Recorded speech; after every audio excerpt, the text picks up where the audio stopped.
പ്രതീക്ഷയോടെ, പക്ഷേ എക്സ്പെക്ടേഷൻസിന് അത്ര ലിവ് അപ്പ് ചെയ്തില്ല. പൈസ എങ്ങനെയായാലും ടിക്കറ്റ് എടുത്ത് കഴിഞ്ഞാൽ പോയല്ലേ, പിന്നെന്ത് പറ്റില്ല എന്നാ വേണമെങ്കിൽ കാണാനുള്ളത്.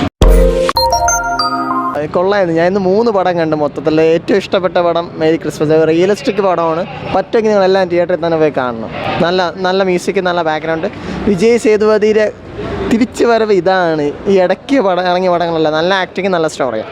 അത്യാവശ്യം എൻഗേജിങ് ആയിട്ട് നല്ല മൂവി ആയിരുന്നു. എല്ലാവരും നന്നായിട്ട് ആക്ട് ചെയ്തിട്ടുണ്ട്. ഫാസ്റ്റായിട്ട് കുറച്ച് സ്ലോ ആയിരുന്നു സ്റ്റാർട്ടിങ്ങിൽ, ബാക്കിയെല്ലാം നൈസായിരുന്നു. അവസാനം ക്ലൈമാക്സ് ആയപ്പോഴത്തേക്കും എല്ലാം ആക്ടിങ് നന്നായിരുന്നു. മെസ്സേജ് ഒന്നും കൊടുക്കുന്നില്ല. എടുത്തപ്പോഴത്തേക്ക് എനിക്കൊന്നും തോന്നിയില്ല. നല്ല മൂവിയായിരുന്നു, അത്രയേ ഉള്ളൂ. പ്രതീക്ഷയോടെ, പക്ഷേ എക്സ്പെക്ടേഷൻസിന് അത്ര ലിവ് അപ്പ് ചെയ്തില്ല. മെരി ക്രിസ്മസ് ഒരു വെറൈറ്റി സ്റ്റോറിയാണ്, പുതുമയുള്ളൊരു ആഖ്യാനം തന്നെയാണ്. പക്ഷേ അത് എൻഗേജിങ് ആയിട്ട് നിൽക്കുന്നില്ല. ഇടയ്ക്കിടയ്ക്ക് ഇത് നമ്മളിങ്ങനെ ഒരു കണക്ട് ചെയ്തിരിക്കാൻ പറ്റത്തില്ല. ഫസ്റ്റ് ഹാഫൊക്കെ കുഴപ്പമില്ലായിരുന്നു, സെക്കൻഡ് ഹാഫ് വന്ന് അങ്ങ് പോയി. പിന്നെ ക്ലൈമാക്സ് ഒന്നും എനിക്ക് അത്ര ഇതായിട്ട് തോന്നിയില്ല. പറ്റില്ല എന്നാൽ വേണമെങ്കിൽ എനിക്ക് കാണാനുള്ളത്. അല്ല, സംഭവം പുതിയൊരു സ്റ്റോറിയാണ്. അത് ഒരു ഡാർക്ക് ഹ്യൂമർ ലെവലിലൊക്കെ കൊണ്ടുപോയിട്ടുണ്ട്. ഒരു 80s കഥയാണ് നടക്കുന്നത്. അത് നന്നായിട്ട് എസ്റ്റാബ്ലിഷ് ചെയ്തിട്ടുണ്ട്. പക്ഷേ നമുക്ക് ഞാൻ പറഞ്ഞില്ലേ, എൻഗേജിങ് ആയിട്ട് കിട്ടുന്നില്ല. ഒരു ലാഗ് അടിക്കുന്നുണ്ട് പടം എൻഗേജിങ് ആണ്, ത്രില്ലറാണ്, ത്രൂ ഔട്ട് എൻഗേജിങ് ആണ്. നല്ല പടം. പെർഫോമൻസ് വിജയ് എല്ലാവരുടെയും പെർഫോമൻസ് അടിപൊളിയാണ്. നല്ല പടം. ഇല്ല ഒരു ഇരുന്ന് രക്ഷപ്പെടുത്തിയിട്ടില്ല. നല്ല പടമാണ്. പൈസ എങ്ങനെയായാലും ടിക്കറ്റ് എടുത്ത് കഴിഞ്ഞാൽ പോയല്ലേ, പിന്നെന്ത് പടം. നല്ല പടമാണ് ബ്രോ. പടം നന്നായിട്ടുണ്ടായിരുന്നു. ഒരു ക്രൈം ഇൻവെസ്റ്റിഗേഷൻ. വിജയ് സേതുപതിയും കത്രീന കൈഫൊക്കെ നന്നായിട്ട് ചെയ്തിട്ടുണ്ട്. നമ്മൾ ഇതുവരെ കാണാത്തൊരു ജോണർ ഇൻവെസ്റ്റിഗേഷൻ ത്രില്ലറാണത്. ഇല്ല, നല്ല നമുക്ക് എൻഗേജ്ഡ് ആയിട്ട് പോകുന്നുണ്ട്, നല്ല രീതിയിൽ പോകുന്നുണ്ട്. പടങ്ങളാണ് നല്ല പടം.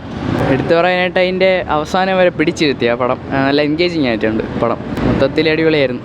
ആദ്യം മുതൽ അവസാനം വരെയും നല്ല രീതിക്കൊരു സ്ലോ പേസിൽ പോയിട്ട്, പക്ഷേ ആ സ്ലോ പേസ് നമുക്ക് തൃപ്തികരമാണ്. അടിപൊളിയായിട്ടിരുന്ന് കാണാം. പടം പറഞ്ഞു പോകുന്നത് ഒരു അവസാനം വരുന്ന ത്രില്ലിംഗ് ആണ്.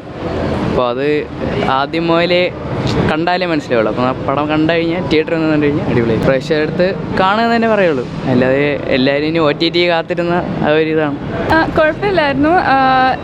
ലൈക്ക് ഡബിങ് കുറച്ച് ബെറ്റർ ആക്കായിരുന്നു. But otherwise one time watch. ഡബിങ്ങിൽ കുറച്ച് പ്രശ്നമായിട്ട് തോന്നി, ബട്ട് അതിൽ നിന്ന് കുഴപ്പമില്ലായിരുന്നു.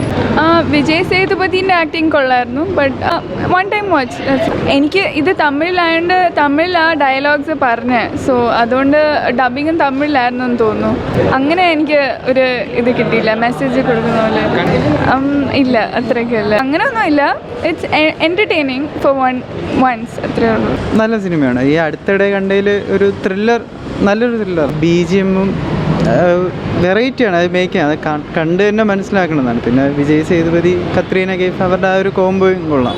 ഈ രീതിയിൽ ആദ്യം മുതൽ അവസാനം വരെ നല്ല എൻഗേജിങ് ആയിരുന്നു.